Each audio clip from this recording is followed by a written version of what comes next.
Arian Foster, man. This is Cory, and this is the Anthem podcast. Good afternoon, everybody. It's Rob, special guest this week, although you can't see him because we don't have any video this week. But yeah. I blended in the couch because of my clothing, so who can actually see me? We are coming Colin, to you, by the way. Oh, sorry. Yeah, Colin Graves. Colin, who doesn't say his name out doesn't loud. say his name. But if you've seen the love letter, you've seen Colin, the star. If you haven't seen Love Letter, then you should see it. Yeah, watch that shit. Yeah, it's good. So you can. Shoot, what was I going to say? Oh, we are coming from live from Denton this week. Yeah. We had some promotional stuff for the Anthem, some of the exciting new things we have coming for you later this fall. We will say partially live, because we are a little... Well, we got one foot into the grave tonight. We're a little Walking Dead, if you will. It is a little... and make sure you check out the bonus episode of the Dirty Shore Underground, dirtyshoreunderground.com. And that's dropping today as well, right? That will be yesterday. It's so Monday? Yeah, it's coming out on Monday. And before I forget, thank you for listening, everybody. We appreciate all of the listens, all of the views that we've been getting, whether you're listening to us on iTunes or Stitcher or Dogcatcher. Dogcatcher is great. And especially for iTunes, if you listen to us on iTunes or even if you don't, head on over to iTunes, give us a rating and a review. Let us know what you like and what you don't like so we can start making this... this is all about you anyway. Yeah. All about the listeners. So we want to make sure that we are reaching out to you guys. Well, not only that, but it's... rating and reviewing on iTunes is sort of like... It helps the metrics there. Right.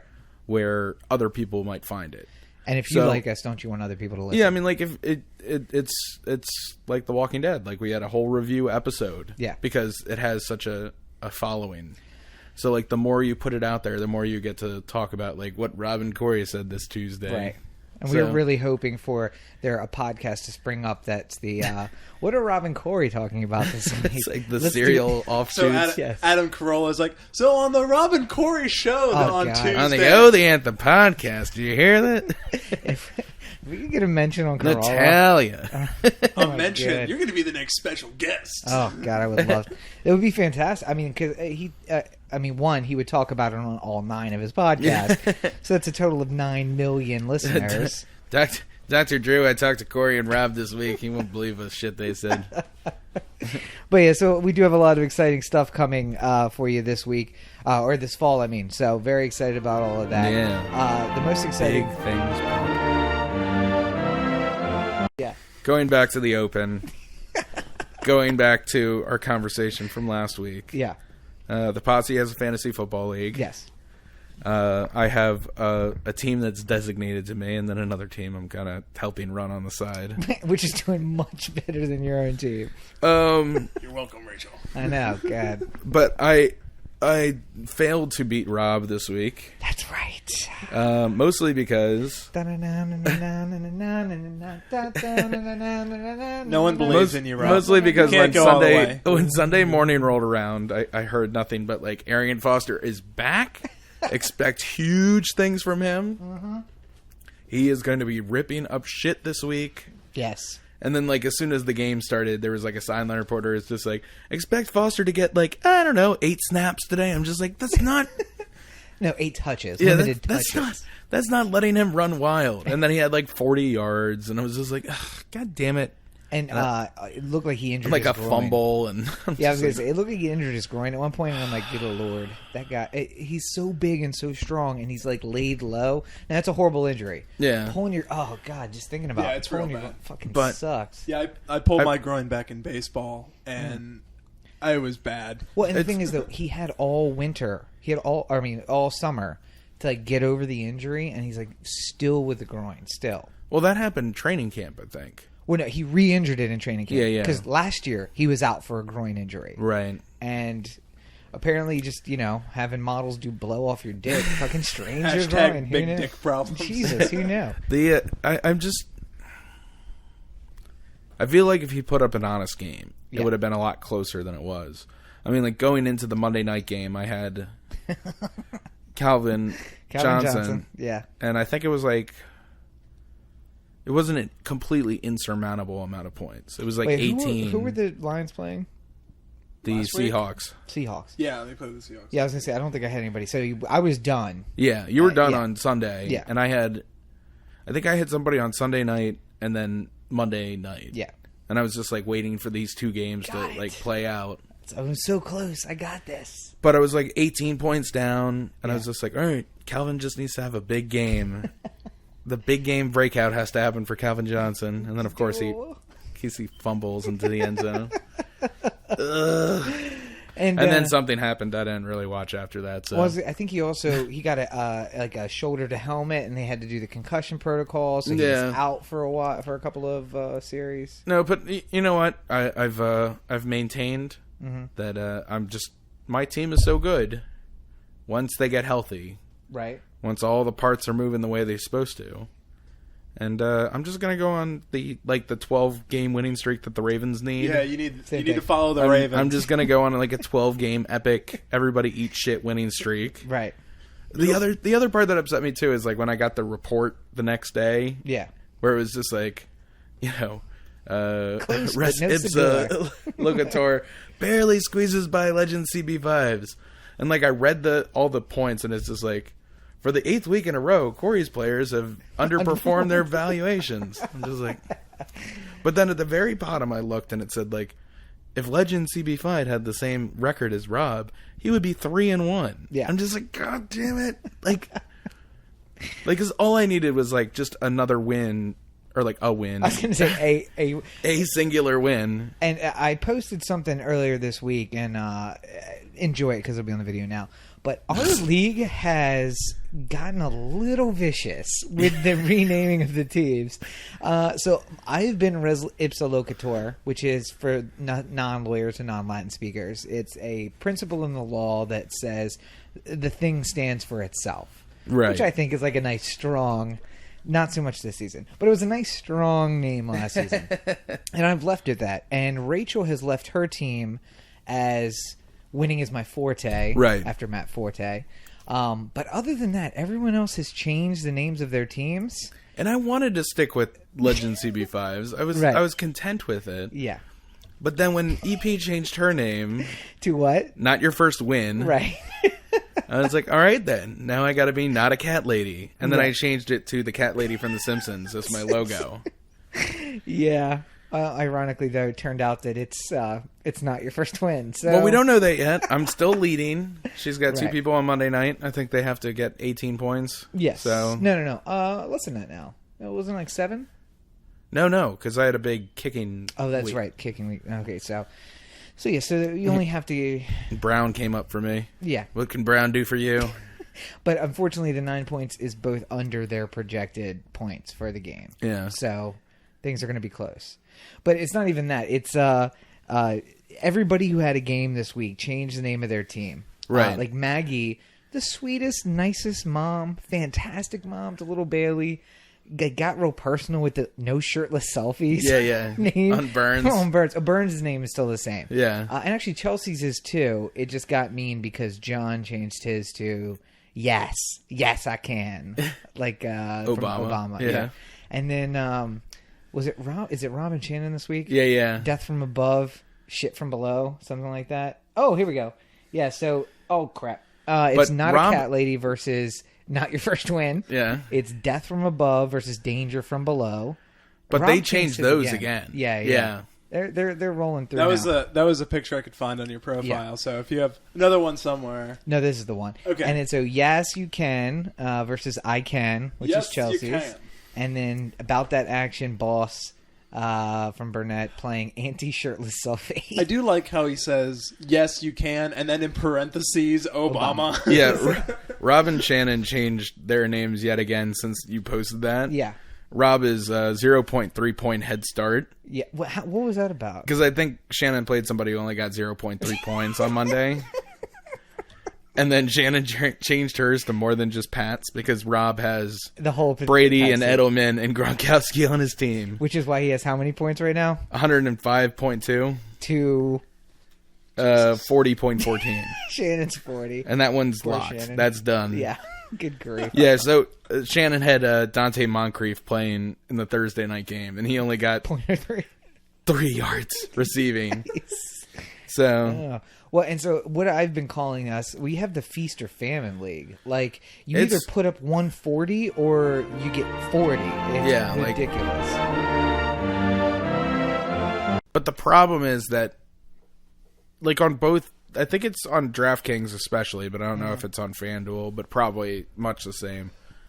If you don't win more than $20, you can't take it out. Right. So you have to keep playing. Right. Yeah. And there was a Deadspin report that we'll put in the show notes where the guy was just like, yes, I played DraftKings, and yes, it was as terrible as you think it would be. Yeah.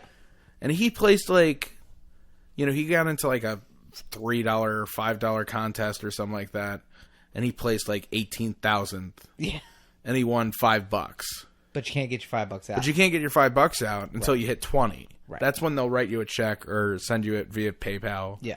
So you just use that $5 you have in the bank towards a contest next week. Right. And it's much like the principle, like when we went to play blackjack. Yeah. At that casino, we said, like, all right, we each have $100. This is No. Rob we had gave, $100, and I gave Zach $100. Yeah. And then he won, and fucking I had to fight him to get my money back. Yeah.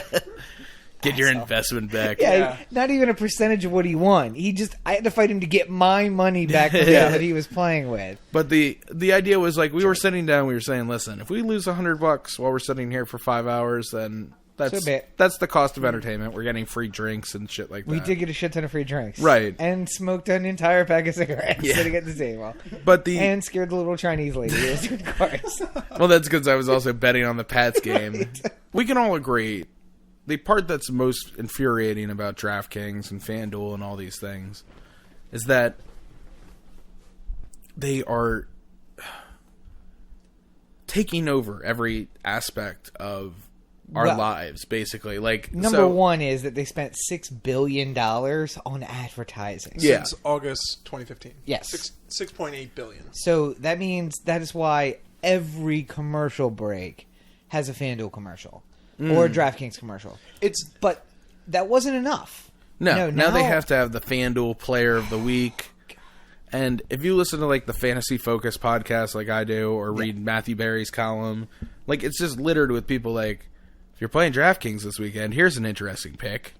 I don't want to know that. It's a low value pick. Like, I want to know the guy that I could pick up off my waivers and he's going to score 40 points. Yeah, or not even. Just Antonio Gates. Like somebody who I wasn't expecting to get a big game, but, like, listen, matchup's really good for this guy. Yeah. If he's available in your league, grab him. Pick him up, because this might be the week that you can get a cheap wide receiver player or something like that, you know? You got things like ESPN, like, having a small stake in DraftKings. Right. And then they have a sort of advertising contract, which is, like, it goes far beyond... If they had segments brought to you by... And they do. Like, that would be a different thing. Like, they say, like, Ice Talk brought to you by Mercedes-Benz. Mercedes-Benz, the best automobile you can buy, or whatever, like Gruden's Grinder brought to you by Nationwide. Right, exactly. Yeah. And they show the logo, and it's like, da-da-da-da-da-da. Right. That's fine. But, like, when they do the, like, let's pretend this is a fantasy minute, and it's just like, you know who's really trending well on DraftKings right now? Todd Gurley. It doesn't fucking He's been incredible. Yeah. Yet he still has a $1,300 price point. I'm just like... That means nothing to me. Yeah, none of these things mean anything to me. Like, it's clearly gambling. Yes. And even people on ESPN who are, in agreements with DraftKings are saying, like, let's be real, this is gambling. Right. So FanDuel has and DraftKings have two separate situations that they're dealing with.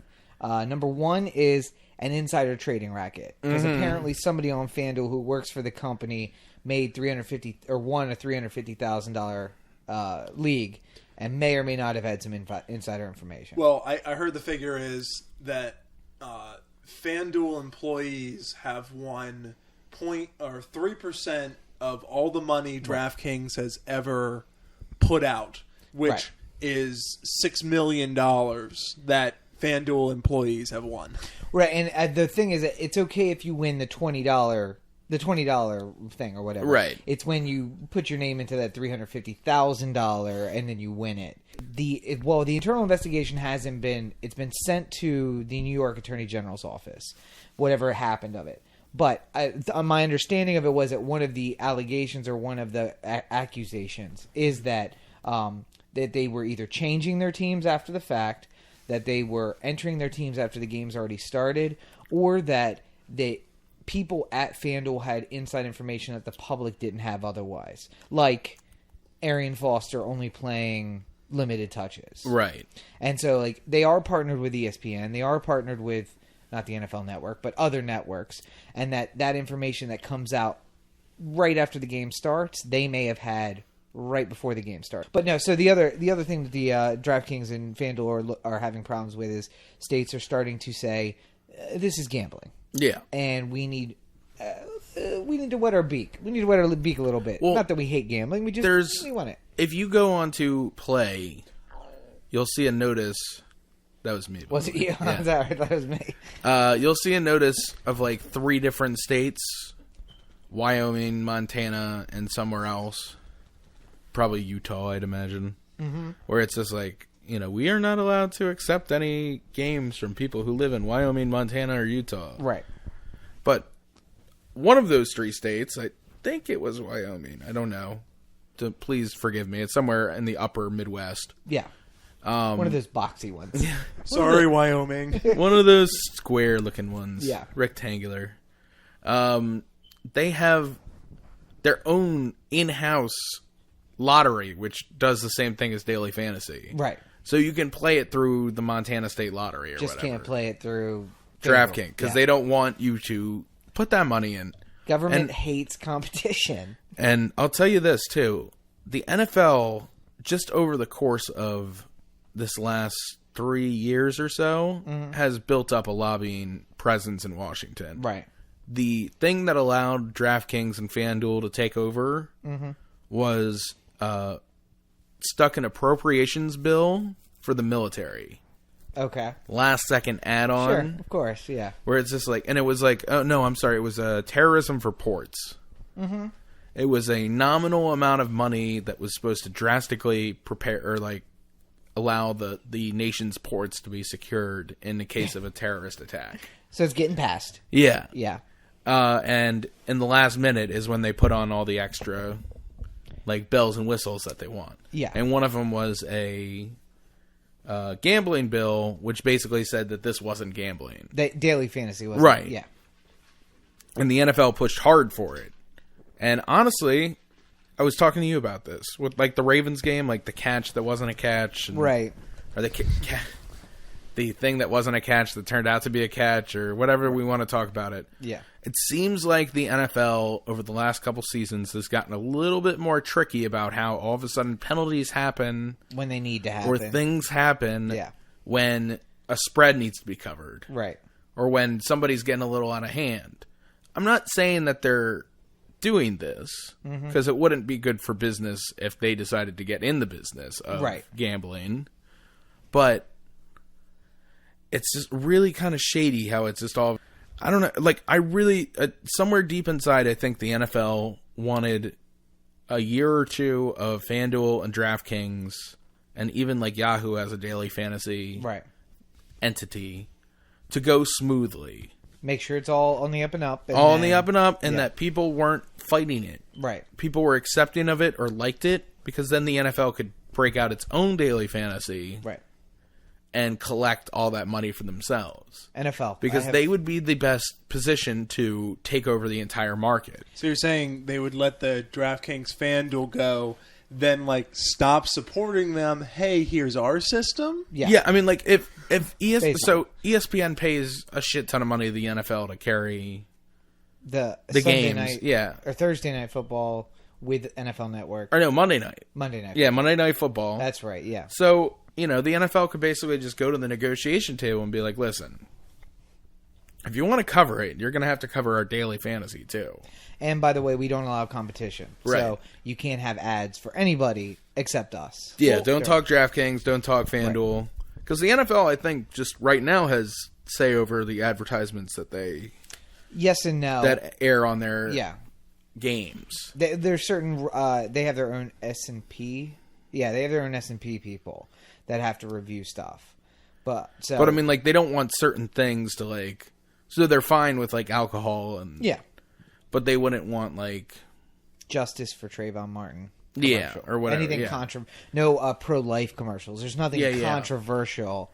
It's all no pass Prop 8 to ban back alley abortions or whatever. Well, and I got to say, NFL, if you get into this, I have one piece of advice for you. Don't spend $6 billion on advertising because people just start hating you for the advertising. If you love what we do, you can tell your friends to like and subscribe. You can go to iTunes, give us a good rating and a review.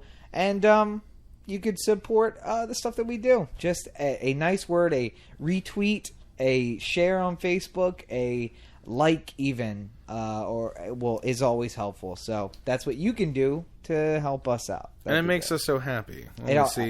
Absolutely makes us happy. Anytime I see something nice that somebody's like messaged, or like if you share something with me, I'm just like, oh, that made my day. Like little bits.